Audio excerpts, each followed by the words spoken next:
All right, ladies and gentlemen, boys and girls, children of all ages, it is time for this week's edition of Wildfire, brought to you by Ignite Prayer Revival Network. It's your hosts, John and Brian. Brian, tell everybody hi. Hey, everybody. You know, usually we got the cool graphic and the awesome Crowder music to introduce the episode, but we don't have that tonight. So I just pray that you would still be impressed with the ministry content that we have going on tonight. We're going to get right into our weekly housekeeping items like we ask you to do every week. Make sure you hit like this broadcast, and then share it. Share it with that new person that you met at church today. Share it with your grandma's badminton team. Share it with your ping pong partner. Brian, tell them to share it all around. But don't share it with Crowder. John, I thought we talked about not telling him we were using the music till we had him as a special guest. Yeah, he'll probably be upset about that. It may be way, way, way back on his back burner of things to be upset about if he should actually hear about how we're using his music, trying to uplift people with it and, use it without his permission to bless people. But, man, we've got to, here on the latter side, I know we got to get Crowder on the show before anybody shares it to him. Yeah, he's probably going to be in line. We just got to make sure he answers our emails, phone calls, text messages, pager messages, whatever way we can get a hold of him. Is there a way we can try to communicate through Pinterest, WhatsApp, Snapchat? Maybe we can make him a TikTok video. Oh, yeah. Instagram. Get him on the gram. All that crazy stuff. Hey, I'm going to try to bounce off of here and share it on my pages. Brian, why don't you get us going on the lighter side real quick? I'll try. It might be pretty light. Hey, guys, thanks for being with us tonight. As John is off the screen trying to do some shares while we're doing our tech a little different tonight, I am also trying to do some shares. Yeah, you see that bright blue light? Yeah. I'm also trying to do some shares, but it's not working. Facebook is not letting me. So I guess we'll just dive right into the lighter side of ministry. We talked before on the lighter side about what is too much fun, or are we getting too close to doing ministry with anything short of sin? And I just want you guys to weigh in with your comments tonight. What you think. Has John Schaffner, here on the lighter side, has John Schaffner gone too far? Because I'm here to tell you that today I was a witness to John Schaffner jumping in the water inflatable and splishing and splashing with some young people in the community. And I know here on the lighter side, we've said oftentimes, just anything short of sin. But I want to hear in your comments.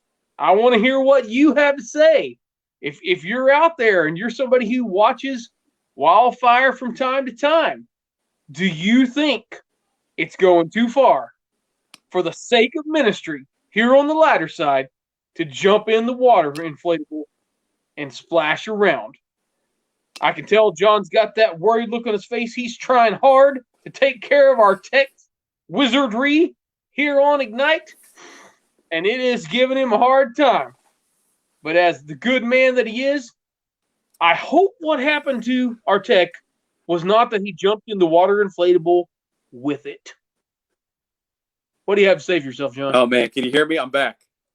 Man, I was just having some fun in the ministry, doing a quick run in the inflatable, right? I wanted to cool down, I wanted to have some fun, got on the inflatable, jumped around for a little bit, got off and went down the slip and slide, the water slide. Man, it was FUN fun.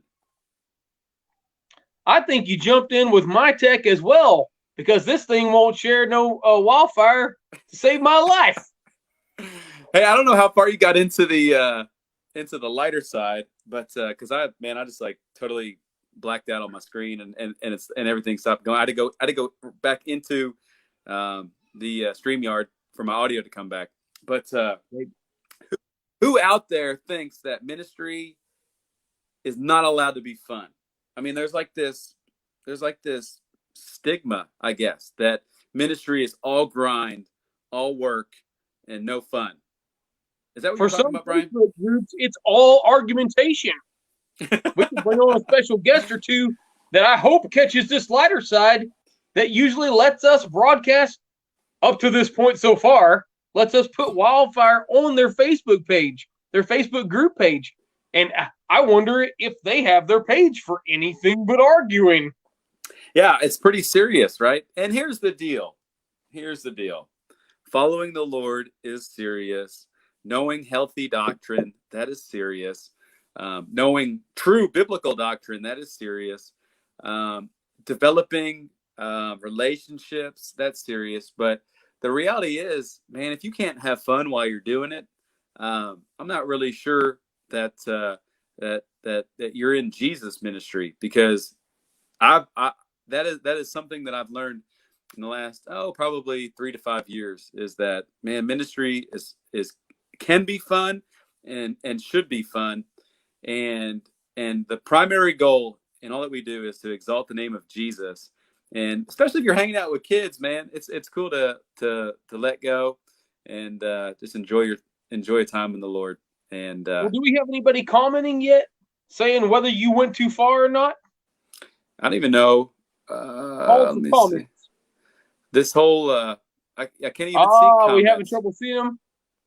I'm on my phone today, so it's kind of a bummer. So anyway, that's what I want to talk about. John. Just let me get on this other phone and I'll look real quick. Oh yeah, Facebook not responding. I guess I won't look for the comments, even though we have other tech involved. Yeah, and and one last thing I want to say. Bummer about all this tech malfunctioning, but I want to say the fellowship of the saints, koinonia, right? It's this intimacy that you get with just hanging out with the people of God. Like that is cool too, right? Serving alongside is great and necessary, but just hanging out with the people of God, getting to know each other, that is good and cool. Like just hanging out at a barbecue together, hanging out at the restaurant, going to each other's houses, playing on the same softball team together. Those are all good things to grow in your koinonia fellowship, your unity, your togetherness, your love and intimacy with one another. So, and technology may fail, but the fellowship in the Spirit will never fail. That's good. So we got Dustin Horn. We do see a comment. You guys rock. Dustin, you rock, bro. Rock on, Dozer. Rock on, big guy. Perfect. We do have some comments. All right, cool. So, Brian, I know we kind of went a little bit long on the on the housekeeping items, the lighter side. We got a special guest that I'm going to bring in, and I want you to introduce for us. We're going to bring him in right now. Hopefully, my tech's going to work. Let's see here. Boom. Did this work? Tommy, are you there? What's up, guys? Perfect. Hey, Tommy. Pleasure to be here. Thank you, guys. We're so honored that you're here and thrilled that we can see and hear you. It's all working. It's all coming together. Absolutely. This is Tommy Mathis of Our Cottages, a friend of mine and a fellow laborer with Ignite Recovery in recovery work. And we're so glad and happy that Tommy is able to come on and share his testimony and what God's put on his heart with us, and then pray with us a little bit. Tommy, why don't you dive right in, tell everybody what you do for Our Cottages and how you're helping with recovery, how you're working with disciples, and tell us your testimony. Take off, man. Well, absolutely. It'd be my pleasure, guys. Like I said, thank you for this opportunity to be able to share, not only my story, but maybe, I can reach somebody out there that's struggling with addiction. Just in a nutshell, I'm not really going to go into details, but I struggle with addiction my entire life. I started out,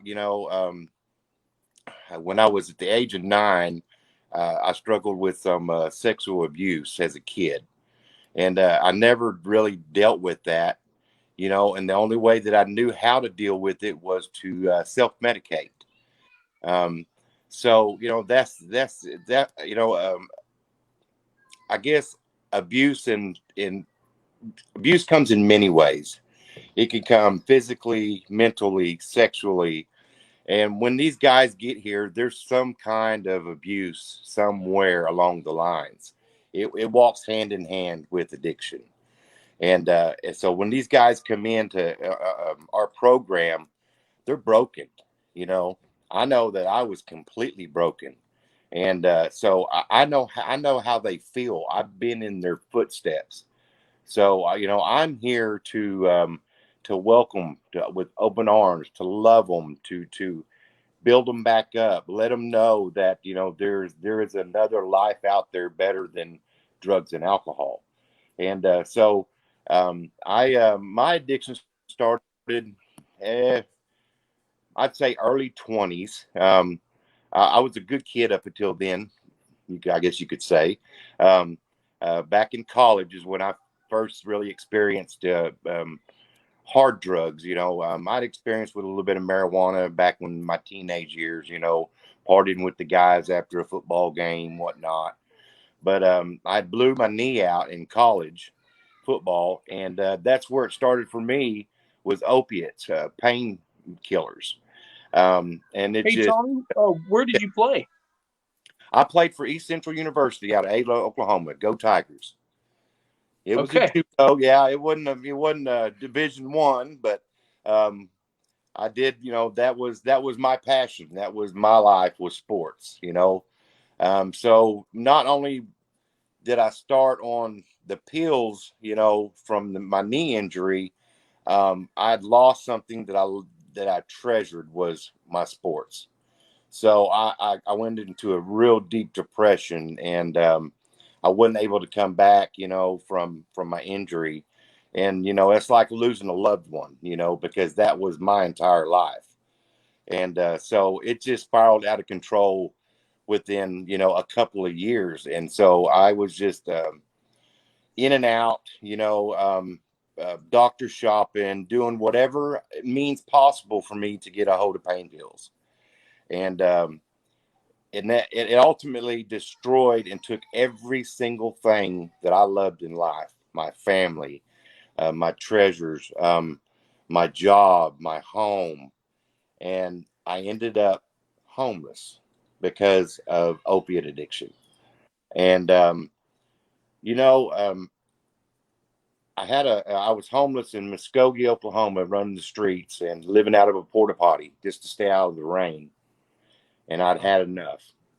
um, I had a police officer happened to come by and just check on me, and he said, "Are you okay?" And I said, "Absolutely not. I'm done. I need some help." And that's where my journey began. Um, I went to a year-long treatment facility, just like we are here at our cottages, and I was willing to do whatever it took for me to um, to live a better life without drugs and alcohol.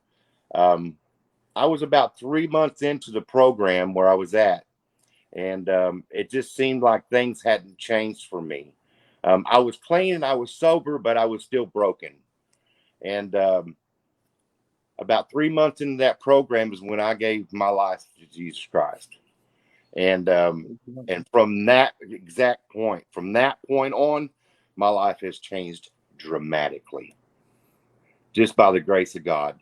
Amen. He saved me. There's no doubt about it. And that's what we try to instill here in the cottages. Is we're a faith-based program, and nobody can do this alone. I can't do it for you. You can't do it for your grandma. You can't do it for your kids. You got to come in here and want to do it for yourself. But when you walk hand in hand with Christ, I promise you, He's going to open doors for you. And that's what He's done for me. I've got my kids back in my life. I've got a wonderful job. I'm healthy. I've got a great relationship today. And man, if I was doing any better, it'd be against the law. but things are really great, and that's what we like to do here at the cottages. We like to lift men up, show them that there's a better way to live, and just help them and coach them, and just have an ear, let them talk. They just want to be loved, They just, they're human, Drug and alcohol addiction is a disease, and I'll be an addict for the rest of my life. There's no doubt about that. But I work on that daily, But I've got Christ in my corner too, and you cannot do this without Jesus Christ. I promise you. So that's kind of, my testimony in a nutshell. There's a lot of things I left out here and there, but that's the gist of, where I've come from and what I've been through. So it helps me to be able to help these men when they walk through that door, because I know exactly what they're going through and how they feel. You mentioned the football background. We've kind of got ourselves in a corner in Christian culture. We kind of take the scripture from Philippians, I can do all things through Christ who strengthens me. And we've kind of watched enough Christianese movies. We're thinking, I can do all things through Christ who strengthens me to make a touchdown. And that's going to be great. And everybody's going to feel good. But you having come from the football background, in all reality, it's, I can do all things through Christ who strengthens me. I can live through a career-stopping injury, through a drug addiction. I can come into freedom in Christ. Absolutely. And he's the one that brings me to freedom day after day. I am free because of Jesus Christ. There's no doubt about that. We appreciate what he's done in you, what he's doing in many people in programs like our cottages, and our cottages in particular. Can you give us y'all's perspective? And I'm not really trying to get really disagreeable with shorter programs, but make some points maybe about a longer program, a 6 to 12 month type program, or even longer, or the multiple stages of recovery. Tell us some of your thoughts and our college's thoughts on that for the program. Well, to begin with, Brian, I didn't destroy my life overnight. I didn't destroy my life in 28 days. There's a lot of programs out there that's 28 days, 60 days.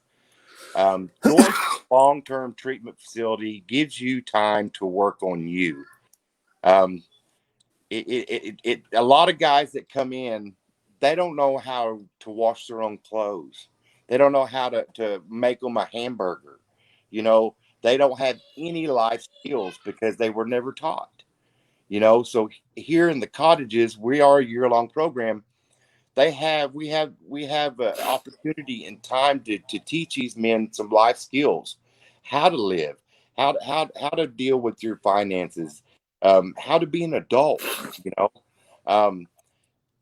versus a short term.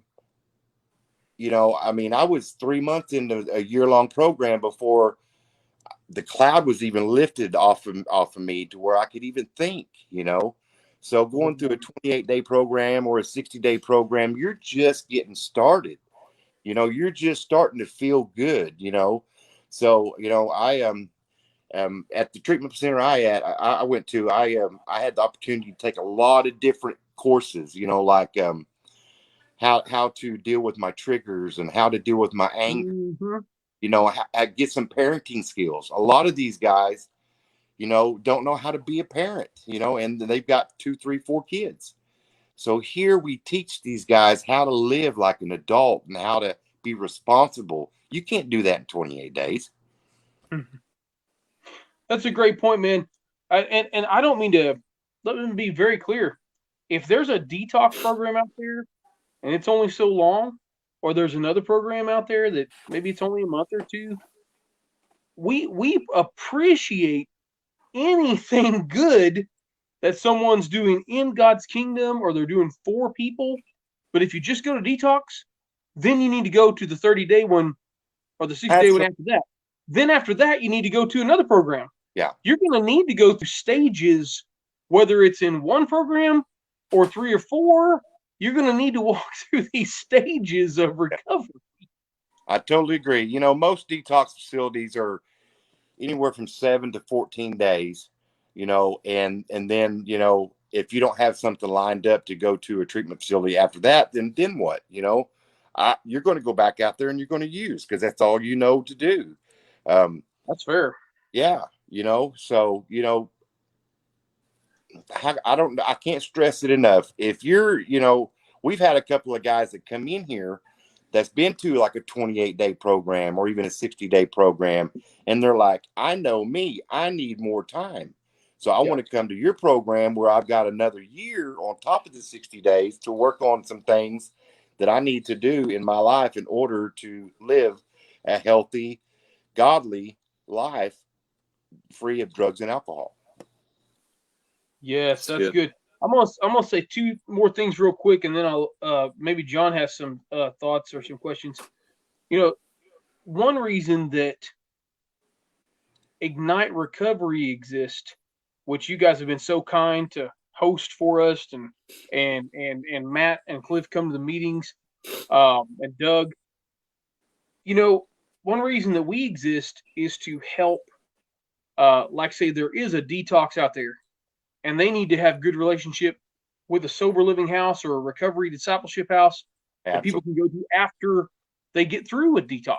Yeah. You know, we try to connect people. Maybe a homeless ministry has somebody who needs recovery or needs sobriety, or, you know, we try to piece that information networking and relationship networking together. But I appreciate the fact that our colleges, you guys are willing to take on a bigger load, the bigger burden than I have even ever tried to take on or had any success at, in that you are willing to take on detox and sober living and discipleship all together. So I want to say I appreciate that. And number two, you know, I keep pushing in recovery settings the idea of prayer counseling as a step of recovery. You mentioned triggers. That is so good. What's triggering me? What's going on? Do I need to go into counseling with me and a prayer partner and the Lord and just say, Lord Jesus, what do you say is going on? And then just listen. Just listen in prayer. The Lord will speak to a heart that wants to hear. Scripture says that his sheep know his voice. He will speak to a person who wants to get closer to him, who wants to stop triggering at things. We all do that, whether we're in a recovery house or not. We all got wounds and triggers and all these things. And so it's just a great thing to bring prayer counseling into another stage of recovery. And absolutely, John, my word counts high. What's on your heart and mind? No, that's good, man. Y'all are saying some incredible things. I got two things to say. One is I want to first apologize to The Chosen and their broadcast tonight. We're probably pulling thousands of viewers away from them as they have their season finale at 7:00. And so I just want to apologize in advance to The Chosen. Great series, by the way. Go check it out. But they're season partners. I'm sorry. It's a great series. Right. Oh, yeah. But Tommy, man, you said some amazing practical things and wise things in terms of that the longer recovery programs. And I just want to say something that I hope it doesn't sound judgmental. But I when I come across folks that are in need of recovery and I tell them about a long-term program, and the average, I want to say the average span, or the average time a person that I find is been using or has been addicted, it's, you know, they're in their 30s, and so they've probably been addicted to drugs and alcohol for 10-15 years, right? Absolutely. And so I'm like, you got a year program, this will change your life. And they're like, well, I can't do a year program. I got this I got to do, I got that I got to do. And it's like, wait a minute, you've spent 15 years wrecking your life with drugs and alcohol. Can you not spend 1 year recovering and getting transformed? I tell my guys that I don't know how many times. What is a year of your life for the rest of your life?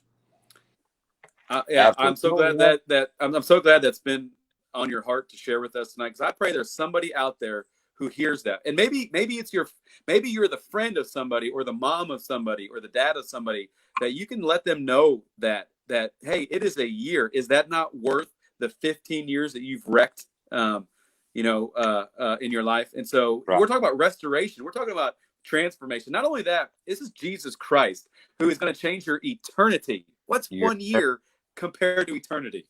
Yeah, absolutely. John, go ahead, Tommy. No, go ahead. You're good, Ryan. Oh, I just want to back you up like your deputy on that, bro. I have been in recovery houses hearing people say, "Well, man, I just got to get back to my kids, that my family needs me." Are we could somebody please stop the choo-choo train and take a reality pill or something here? What all has been happening with the family before now? We've Absolutely. been sober for 4 days or 10 days or something here, and well, man, I gotta get out of here and really rescue everybody. No, you need to get real with God and get some discipleship, bro. That's what you need. Yeah. I mean, let's call it like it is.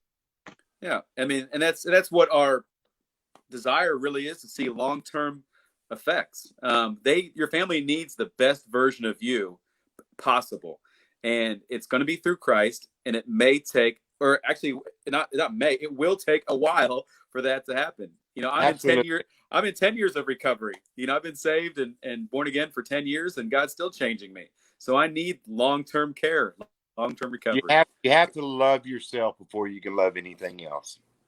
Right. You got to properly respect yourself and the fact that God loves you, and you want to be able to express that genuine love. We want instant gratification. If we get 30 days clean and sober, that's great. That's something to celebrate.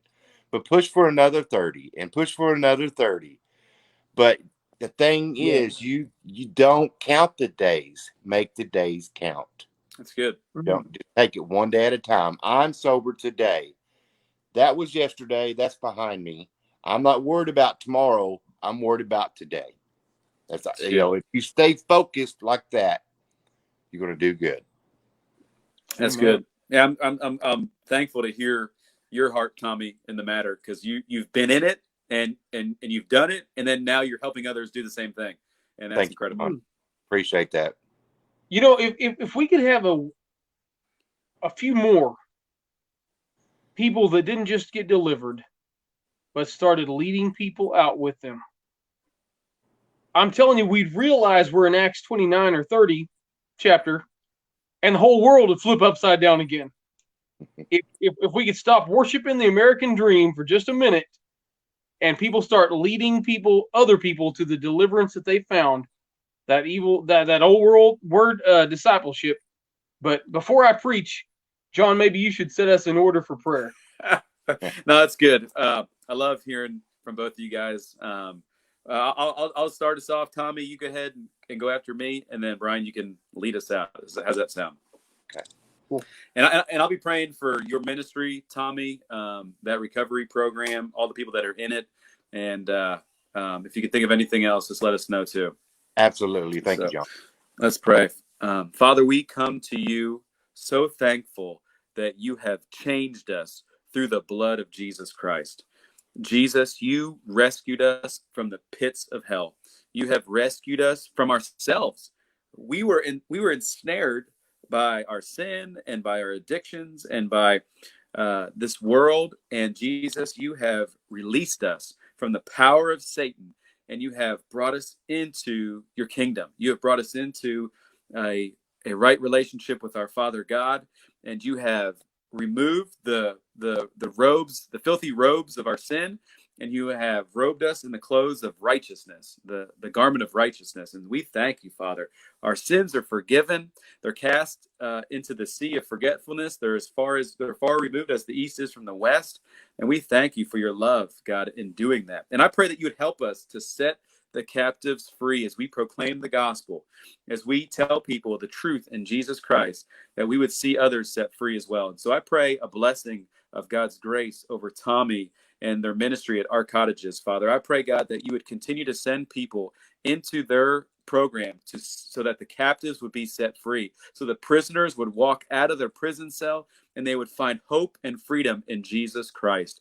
I pray, God, for a pouring out of your Holy Spirit and of your grace so that they would walk in the gifts that you've given them, so they would walk in the power of the Holy Spirit, so that they would help others find the same freedom that they have in Jesus Christ. I pray that Jesus would be made famous every day in all that they do, Father. I pray that you would send laborers, send finances, send blessings upon their ministry, Father. And I pray, God, that you would just pour out your goodness and grace upon them, God. And we just pray that they would just bring you all the glory in every way possible, Father. We love you. We thank you. In Jesus' name we pray. Dear Heavenly Father, Lord, we just want to give you all the praise and glory. We just want to thank you for everything you do for us every day. Lord, I just want to thank you for what you've done in our lives, the grace and mercy that you have for each and every one of us. I don't deserve what I've got today. It's all about the grace and the mercy of you, Lord. Lord, I just want to thank you for continuing to work in my life. As I just want to thank you for this opportunity tonight that you have given me to be able to talk to maybe somebody out there that's struggling, Lord. You know where the struggles are, Lord. Lord, I ask that you be with them, that you reach your hand out, and that you love them and hold them, and it just let's save them, Lord. I know you can do it. You save me, Lord. Lord, I just want to thank you for Brian and for John, and I want you to bless them in their ministries. Continue to work in their lives. In Jesus' name I pray. Amen. Thank you. Amen. Lord Jesus, we thank you that Tommy's been able to come on this broadcast. We thank you that we've been able to do it at all, that you helped us overcome tech challenges. Lord, like we always say, we're thankful the most for your presence. Yes. Amen. Lord, it's a game changer if we ever stop appreciating your presence. Lord, we're in a sad state. Thank you, Jesus, that you're present with us, that we can feel your Holy Spirit, that you love, that you care, that in the hard and the easy times, you stand by our side. You fill up our heart. You regenerate our spirit. You lift us up, King Jesus. Thank you, Jesus. I do pray that you particularly bless Tommy and Dozer and Matt and Doug and Cliff and all the guys at our cottages. Lord, let disciples continue to graduate. Let men of God continue to graduate. And Lord, I pray that they would not just be happy to be graduates of a faith-based recovery program where they learned about you. I pray they'd not be able to sleep right at night till they actively, if they're not already, actively share that faith every place they have a real opportunity. Yes. Lord, I pray you create opportunities for them. Yes, and just like John often prays and Tommy prayed in faith, knowing that you will save the lost. Lord, I pray that the graduates of our colleges and the graduates of all the other good recovery programs that we know of, Lord, that their graduates would be disciple makers, gospel spreaders. Yes, God. Make us your preachers and your servants and your laborers and your leaders inside your kingdom, Lord. Yes. The Bible says your kingdom expands when a lost soul comes to you. So help us be kingdom expanders. Amen. In Jesus' name, amen. Amen. Amen. Praise God. Amen. Amen. Excellent Hallelujah. time tonight with you, Tommy and Brian. I want to give a couple shout outs on it of some folks that came in on the comment section. We talked about Dustin Horn. We got Tim Bradley, Diane Dunn, Mario Rodriguez, Dina. Hey, Mario. Fike, I think. Hi, Dina. Bye, Dina. Paula Watson, Just want to say thank you follow. guys for tuning in today. Got a lot of encouragements for Tom. Go, Tom, go. Keep preaching. Yeah. Keep preaching the word. You're awesome, Tom. Tom is doing great things. Man, you got a lot of supporters, Tom. That's cool to see. That's awesome. And then we got people praying for us, praying for y'all. So yeah, a lot of people commenting, excited about what you're doing, Tom, and we love it. Well, I appreciate the opportunity, guys. I love you guys, and let's keep fighting the fight. Yes. That's good. Absolutely. Amen. So, any last words before we head out? God's good. God's good. There it is. All right. So tomorrow, Monday, be the light, be the difference maker in somebody else's life, and spread the gospel and the love of Jesus Christ everywhere you go. Until next time, love y'all, and see you guys. Thanks again, Tommy. Thanks, Tommy. Love you, buddy. Guys.